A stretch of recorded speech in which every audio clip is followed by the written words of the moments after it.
two Bishvats coming tomorrow, and in Judaism there are 4 New Years. One of the New Years, of course, is Rosh Hashanah, which is the New Year of Years, and one is the New Year for trees. That's coming up on the 15th of Shvat. Now, there's a disagreement between Beit Shammai and Beit Hillel on the date, and I want to explain it to you because it helps you to understand more about other disagreements between Beit Shammai and Beit Hillel whenever you try to understand a Mishnah or a Gemara.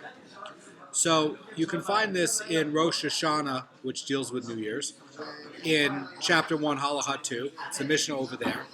And the Mishnah over there is saying on the 1st of Shvat is a New Year for trees, according to Beit Shammai.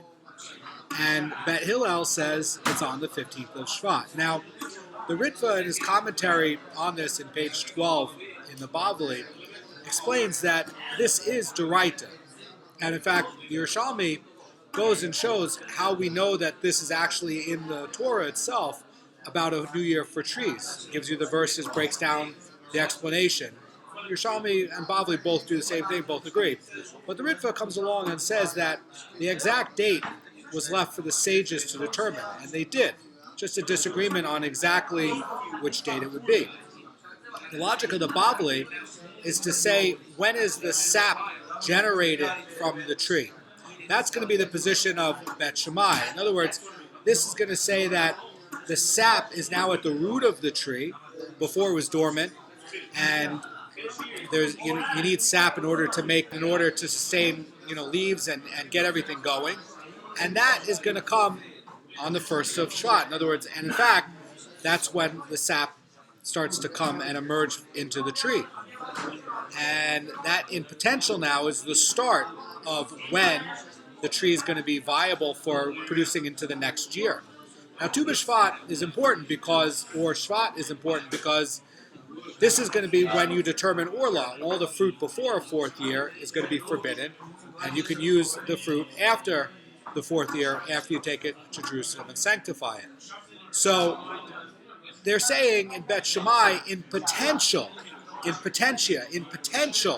this now can generate fruit, and that's why they're going to say that it's the new year. Now, Beit Hillel, and that's how we go by the halacha of Beit Hillel. Beit Hillel says it's on the 15th of Shvat, Tu B'Shvat. Why? Because now the sap reached the top of the tree. That's when the new fruit can emerge. That's when the buds can emerge, the new leaves can emerge. And now, in actuality, the tree can start in this new year because the sap reached the top. So, whenever you're reading a maloket between Beit Shammai and Beit Hillel in a Mishnah or in a Gemara, a lot of times, not always, but a lot of times, the disagreement is going to be in potential versus in actuality. And Beit Hillel is going to be saying in actuality, it's like this. And usually Beit Shammai is going to be saying in potential, it's like this. Has the ability to start, it's like this.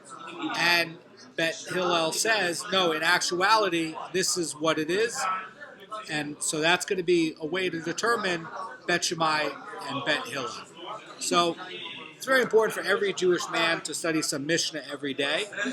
And, Art Scroll has a lot of great books. You can buy one. It doesn't cost a lot of money. You can keep it with you.